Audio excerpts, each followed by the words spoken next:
Pak Jokowi baru saja pulang kembali dari Vatikan untuk melawat, menjalankan amanah atau misi negara sebagai utusan yang diperintahkan oleh Pak Prabowo untuk mewakili Indonesia bersama dengan jajaran kementerian dari Pak Prabowo untuk menghormati pimpinan agama Katolik tertinggi di Vatikan. Dan selepas dari sana kembali ke tanah air, sudah banyak orang yang menggerumbuti ya. Inilah yang kemudian menimbulkan rasa tidak nyaman buat orang-orang yang selama ini memang berseberangan dengan Pak Jokowi, bahkan selalu mengatakan bahwa inilah fenomena matahari kembar yang tidak bisa diabaikan ya seperti itu. Nah, buat saya ini jadi menarik untuk kita bahas.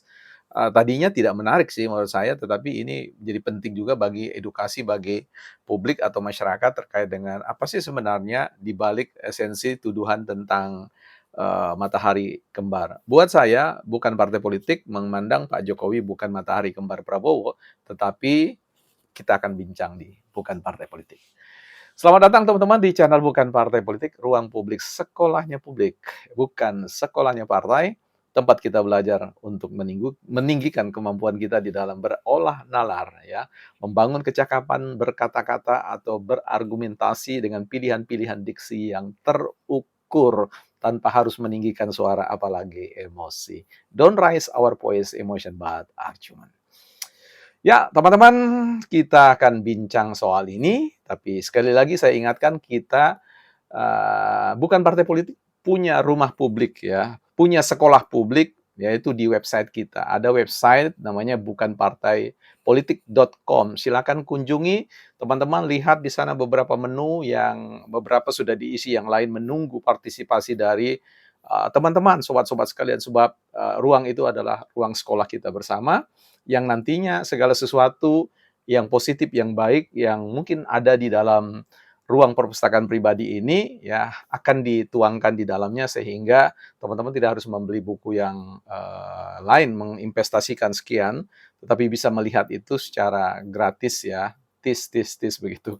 Tapi kalau teman-teman mau koleksi juga itu bagus ya, apalagi sekarang jutaan buku itu sudah bisa di-download dari internet ya, seperti itu ya.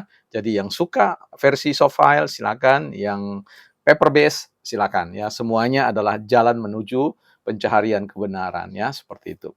Baik teman-teman, kita lihat dulu satu buku yang nanti akan kita juga pakai beberapa kali, karena memang ada substansi atau isi di dalam buku ini yang menarik ya. Luar biasa brilian kata Sarah Knight ya. Jadi saya ter-challenge atau tertantang untuk mengatakan kebrilianan tulisan ini di mana ya, bicara tentang truth, kebenaran. Sebuah sejarah singkat tentang omong kosong. Nah, ini karena, banyak sekali orang selalu bicara tentang omon-omon, ya soal kepalsuan lah, soal apa soal apa. Tom Philip penulisnya dan, iklan di balik belakang atau endorse-nya atau katakanlah cover 4-nya biasa kami menyebut di bidang penerbitan, ya, di sini katakan, katanya kita ada di zaman pasca kebenaran, post-truth. Ya, pertanyaannya, benarkah dulu pernah ada masa-masa keemasan ketika kebenaran yang hakiki disampaikan? Ataukah sebenarnya manusia itu sejak awal sudah berbohong, mengada-ngada, bahkan berkata omong kosong? Jadi, sebenarnya buku ini mau menanyakan kepada kita, apakah benar bahwa, eee, baru sekarang ini orang tidak berbohong ya. Ketika ada orang-orang di media sosial kemudian mengatakan si A berbohong, pertanyaannya apakah dia tidak pernah berbohong sehingga dia menjadi hakim bagi orang lain ya. Kalau bukan partai politik ya pernah berbohong, mungkin beberapa kali ya. Tentu dalam konteks yang berbeda-beda, apakah karena memang ketidaktahuan bukan partai politik, atau kegamangan bukan partai politik, atau memang niat jahat ya dalam hal-hal tertentu. Ya, tentu harapannya kita semua belajar untuk memperbaiki diri dalam segala hal ya, kelemahan-kelemahan yang bisa saja kita lakukan dengan sengaja atau dengan tidak sengaja. Kan ada kebohongan yang disengaja atau ada kebohongan yang tidak disengaja. Itu teman-teman yang mikirkan ya. Baik, kita tinggalkan di situ omong-omong itu. Kalau memang apa yang saya sampaikan ini memang omong-omong kosong, jangan sungkan teman-teman untuk mencari mana yang jauh lebih bisa memberi teman-teman manfaat ya. Karena di sini bukan partai politik bisa salah. ya bisa keliru ya, tidak menjanjikan bahwa apa yang bukan partai politik sampaikan itu suatu kebenaran. Hanya ya salah satu usulan ya, mungkin mungkin mudah-mudahan itu benar adanya. Kembali kepada topik kita soal matahari kembar ya, tentu Pak SBY pernah menyampaikan soal ini matahari kembar, ya dengan maksud yang kita tidak mengerti, dan juga banyak orang kemudian berbicara tentang persoalan matahari kembar dan sebagainya. Bagi saya secara pribadi, saya melihat itu bukan dalam konteks konstruksi berpikir tentang matahari kembar ya, tapi posisi Pak Jokowi itu pernah jadi matahari, ya gitu ya. Dalam artian dia, 10 tahun jadi matahari yang memberikan kehidupan bagi Indonesia, bahkan memberikan kehidupan juga bagi Pak Prabowo, ya. Jadi kalau Pak Prabowo itu kemudian bersinar, itu karena memang ada energi matahari yang diserap dari Pak Jokowi, ya, seperti itu.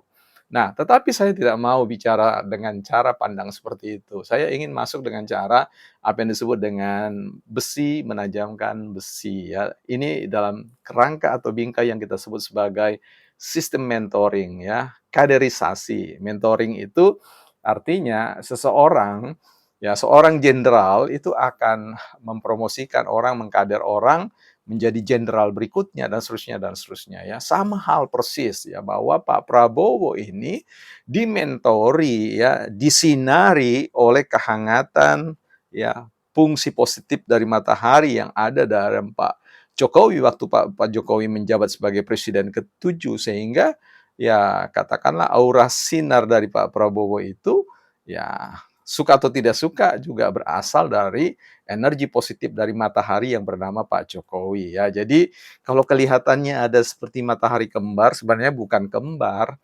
tapi ya itu bias dari apa lompatan sinar yang keluar dari diri Pak Prabowo itu juga adalah bagian yang tidak terpisahkan dari sinar yang masuk ke dalam diri Pak Prabowo ya seperti itu. Nah, tapi saya mau sekali lagi ingin mengatakan ini persoalan sistem mentoring saja ya. Banyak pihak yang mencoba untuk mengadu domba antara Pak Prabowo dan Pak Jokowi. Kita tahu ini politik ya. Sebelum Pak Prabowo itu didukung oleh Pak Jokowi, itu sudah ada komitmen politik yang disampaikan ya. Komitmen politik itu bisa banyak sekali variasinya ya. Bisa saja bahwa di 2029 itu tidak ada masalah siapa saja yang mau jadi presiden nanti adalah Pak Prabowo, ya Pak Jokowi dan Pak Gibran akan dukung. Begitu juga kalau Gibran nanti kemudian menjadi presiden, ya Pak Prabowo dan putra dari Pak Prabowo, Mas Sigit juga akan dukung seperti itu ya. Jadi inilah satu komitmen bagaimana untuk melihat Indonesia emas itu ya itu bersinar ya bersinar di tahun-tahun yang akan datang itu mulai dari konteks kepemimpinan, keberlanjutan kepemimpinan ini. Ya, di mana kita melihat bahwa Pak Jokowi bertanggung jawab untuk mempersiapkan ya Pak Prabowo dan percayalah bahwa Pak Prabowo kecil kemungkinannya, bukan tidak ada kemungkinan, kecil kemungkinan itu mengkhianati komitmen kepada Pak Prabowo, Pak Jokowi. Ini bukan soal politik balas budi, no. Balas budi itu memang sesuatu merupakan nilai keluhuran kehidupan berbangsa dan bernegara. Memang sesuatu yang nggak perlu didikte, nggak perlu dibicarakan. Dia sesuatu yang operatif, bawah sadar. Artinya bekerja dalam satu bawah sadar kita bahwa kita selalu berhutang. Kita berhutang pada negara ini, kita berhutang pada para jenderal purnawirawan, para prajurit dengan segala level tingkatan pangkat mereka. Kita berhutang sama mereka. Jadi secara operatif bawah sadar kita say thank you kepada orang tua kita ya. Sekalipun itu dalam proses demokrasi kita tetap juga mengingatkan ya bahwa kita tidak bisa sampai dalam konteks ini. Bahwa apa yang kita ingatkan itu juga bisa salah dan diingatkan orang lain kepada kita juga. Jadi ini persoalan simbiosis mutualis, saling mengingatkan satu dengan yang lain, saling memberikan kehidupan satu dengan yang lain. Jadi kalau pemahaman tentang matahari kembar ini saya kira tidak jauh sekali ya.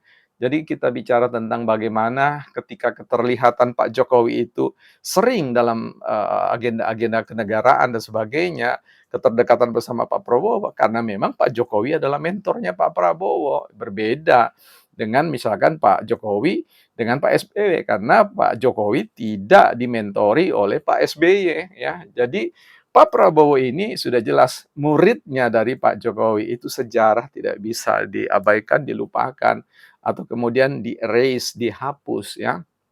Realitas sejarah, kebenaran sejarah itu bagaimanapun sampai kapanpun juga Pak Jokowi itu akan menjadi bagian sosok yang tidak terpisahkan dari performa dari seorang presiden bernama Pak Prabowo ya. Apakah di tahun ini 2 tahun bagi Pak Prabowo, bagi Pak Jokowi itu never mind ya, tidak ada masalah ya.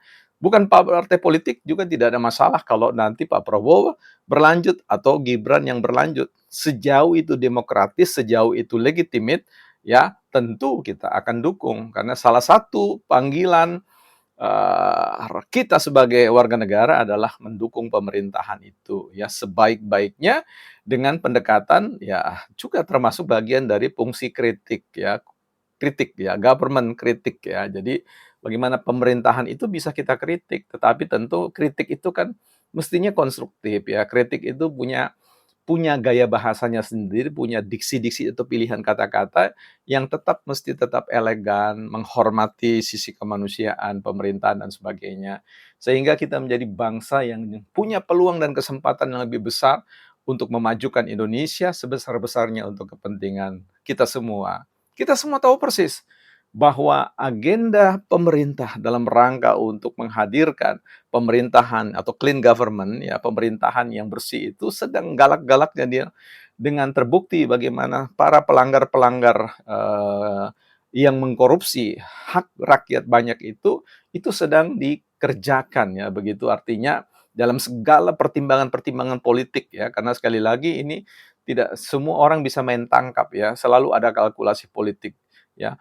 Polisi itu bukan tidak tahu bahwa, yang ini persoalan sebagainya, sebab menangkap menangkap itu bukan salah satu pilihan, ya. Ada banyak pilihan-pilihan, pendekatan-pendekatan yang lain, ya.